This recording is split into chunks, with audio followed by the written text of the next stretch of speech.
Yo, what's up everyone? Titanium Taco here today, showcasing you all my Ninjago armies. These are basically every single villain from Ninjago, and I've tried to do armies out of them because I just really enjoy making armies out of the villains, especially because LEGO doesn't really produce a whole lot of these figures to really give us a full-on scale of an army to really go up against the ninja. So I'm here showcasing you guys my not my version, but my collection of these villain armies. Obviously this is still a work in progress. I'm still trying to grow a lot of these, because for a few of them, some of these armies are a little bit small, and I do intend on making a lot of these a lot bigger.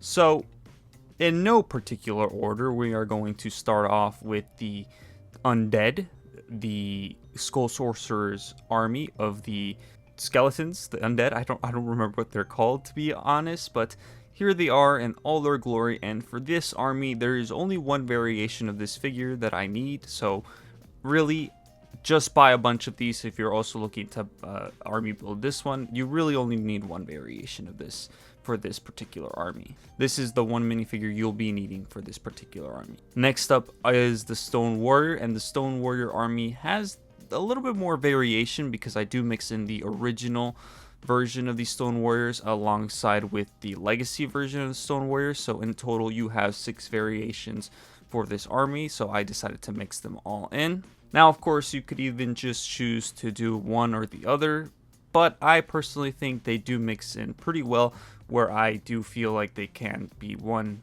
big army altogether. You could also use the Day of the Departed minifigures, but I feel like that's just a little bit too much variation for this army, so I just decided to keep it to the Legacy and the original Stone Warriors. And here are the 6 variation of minifigures that you could use for this army. Next up is Asphira's army, and I gotta be honest as well, I really only went with the 2 variations, with the serpent head with the flames kind of sticking out, not so much with the head mold of Char. So there is those 2 variations, so a total of 4 variations that you could have with this army, but I decided to go with just the 2, one with armor and one without armor, mainly because the other serpent minifigure is a bit hard to get as opposed to these ones, because I do believe that one only comes in one set. So this army is a little bit on the smaller size, only because I didn't really take full advantage of buying these minifigures when they were available on Bricks and Pieces. So there is a total of 4 variation of minifigures that you could use for Asphira's army, but I just chose to do 2. Moving on to Prime Empire, I also really do like these villains themselves. Again, the great thing about this one is that they only really need one minifigure, just one minifigure all throughout. I really like it when it's just one minifigure and you could just clone that minifigure and just buy that specific minifigure. So really nice. I did remove the armor for all of these because I just didn't like the armor. It's too clunky from the back. It's way too big, and I just do not like the armor at all. I know it makes these figures inaccurate to the show, but I'd rather have them without any armor as opposed to having them with the big clunky armor. So I took the armor off. I was looking for replacements for the armor, but honestly none really stood out to me where I could add armor to them. Maybe in the future I will add armor to them depending if I like it or not, but for now I'm just not going to have armor with them. And again, you only need one minifigure to make this army. And next up with the Nindroids. The Nindroids themselves were pretty easy to army build because of the inclusion with them in the Legacy wave as well.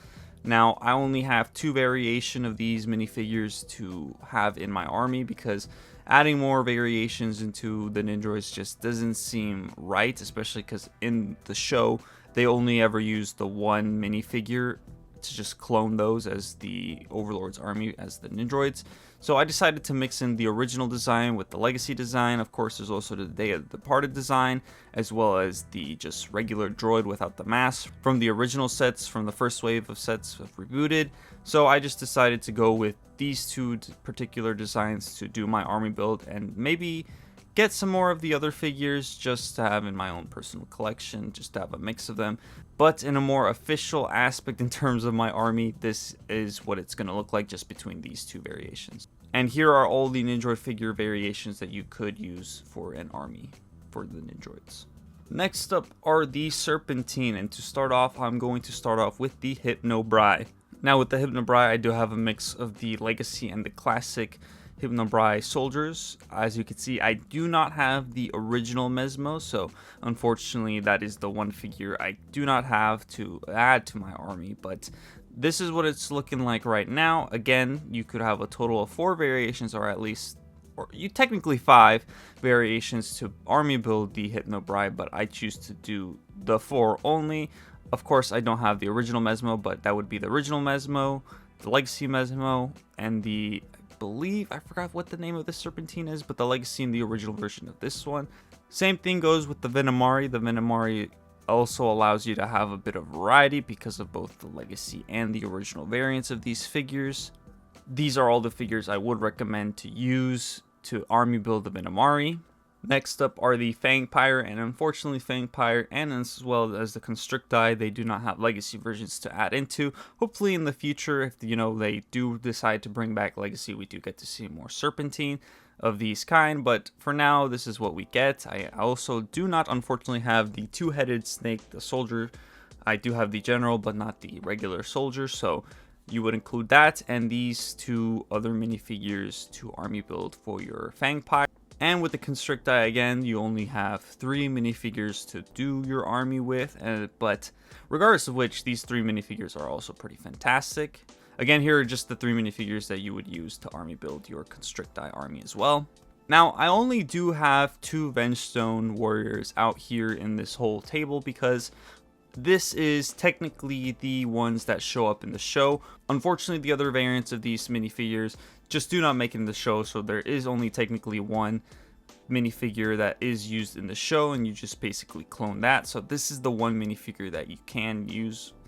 So this is the minifigure I am choosing to add into my Vengestone army. And just really quick, here is the Council of the Crystal King alongside with the Crystal King himself. Now here are the 3 minifigures for the Vengestone warriors that you can add into your own army if you wish to. You could do a mixture of these 3, but again, I'm only going to choose the 1. Next up with the Merlopians, again, you just really need 1 minifigure and just clone that one to really make a nice sizable army. Now what you see here is also not my full army of the Merlopian soldiers. I actually do have a whole lot more. Unfortunately though, they do not have the armor, so unfortunately I do not count them as whole minifigures to add into this particular army. Here is a picture of the amount of Merlopian soldiers I do have still. Again, unfortunately they just don't have that armor added to them, but hopefully I can obtain that armor and put them in with the rest of these. For the Kulkin, I do believe there's a total of 4 variations that you can have. Unfortunately for now, I only really have 3. It's the red, the white, the blue, and the gray. The Kulkin are actually also probably the smallest army I own, but hopefully someday I could definitely increase this army. And here are the 3 minifigures I have that you can use for a variation in this army, and of course I am missing 1. The next ones are going to be the Dragon Hunters, and again, the Dragon Hunters are a bit of a smaller army, as you can see here, one of the smaller ones in my collection. But for this one, I've decided to go with 2 variations for these guys, which is the one with the hat and just with the one with the hood. Pretty good mixture, I think, and I wish they had a different face print for more variety of these soldiers. Moving on here, as you can see, these are not villains, but ninja, and this is what I like to call the ally army, if you will, or basically the ninjas' allies. You could almost consider them an army considering how many of them there are. The elemental masters, from the geckos to the islanders, there's so much here. Of course, some of these characters are deceased or no longer around, but I still decided to add them or throw them in there because they're all technically considered allies at one point or another. Of course, you have an outlier here and there like Soto and Yang maybe, but all of them are what I consider the allied army or something. Next up, we have the Ice Emperor soldiers.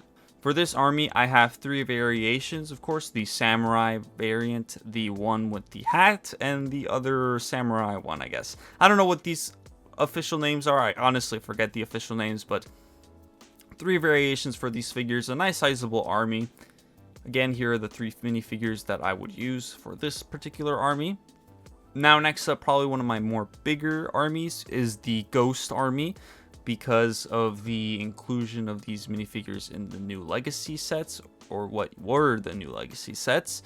I was able to really expand this army a lot more as well. I do like the mixture of these ones with the ghost tails and the ones with the legs.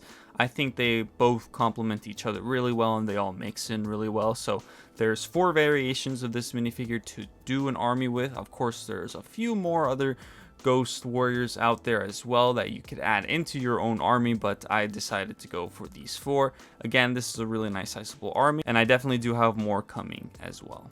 The Garmadon as well is one of the more smaller ones as well, but with this one, I'm definitely trying to have more fun with this one because you could definitely have a whole lot more variation with these, but for now, this is what I have right now, and I definitely do plan on expanding more and really just adding more variety to the Sons of Garmadon because this is a biker gang, and within the actual show, there was a whole variety of what these guys look like as well. And here are just some of the variations I am using for the Sons of Garmadon. Up next, we have the Anaconda Cultists.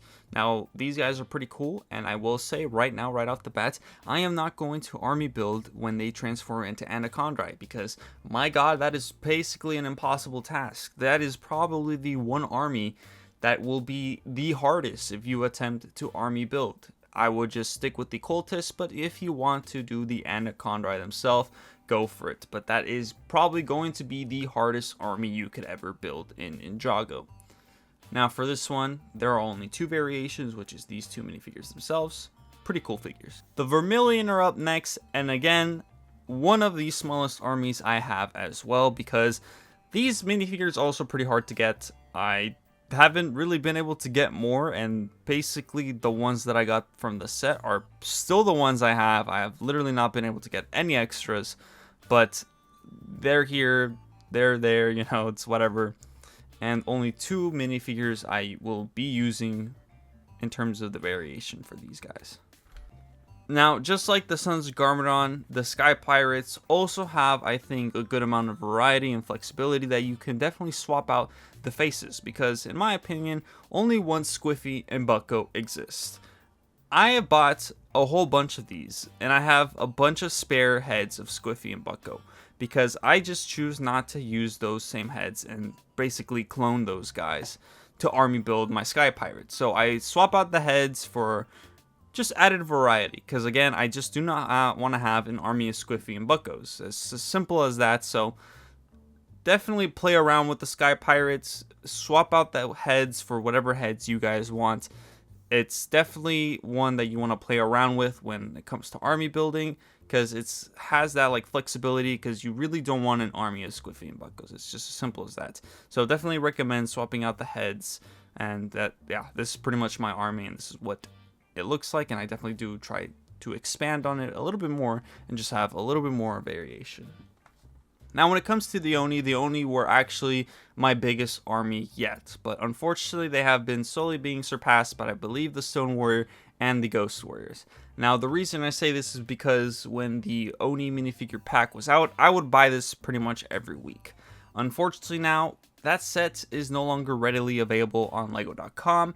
I do believe there are some Legoland locations that still have it, so if I ever go there, I definitely will be buying more, but unfortunately, I'm at a standstill with this army because these minifigures are really hard to get. So I was fortunate enough to at least be able to build a nice sizable army, but this is definitely a long ways from what I first intended on having in terms of an Oni army. But again, there's only 3 variations of minifigures that I would even consider using as an army for this Oni army, but yeah, it is a bit unfortunate that these minifigures are pretty expensive in and of themselves, and I wish Lego could release this Oni pack again because I want to buy more, but it's okay if they don't. But again, really nice, cool army, a really easy army to build, and I'm kind of surprised not a whole lot more people actually bought more of these. I'm kind of surprised. I don't know. I'm not saying that I have the biggest one, the biggest Oni army out there, but maybe I do, maybe I don't. I don't know. And there you guys have it. That is my Ninjago armies. As you can see, that was every single army that I am trying to build from every season of Ninjago. Now, quick question for you guys also. What is your guys' favorite army in terms of, like, you know, goons? Would it be the Cultists, the Stone Warriors, the Benchstone guys, the Oni? which ones are your guys' favorite army? Leave a comment down below, and definitely share your armies as well. You guys are definitely free to share it on the Discord server. You could definitely tweet me at me on Twitter, and you could definitely tag me and Instagram posts as well. I definitely want to see your guys' army collections as well. But yeah, I definitely want to see what your guys' collections look like. Obviously, this was mine. And with all of that said, guys, hopefully y'all enjoyed. Please leave a like, subscribe, comment, share this video with a friend, and I will see you all in the next one. Taco, out.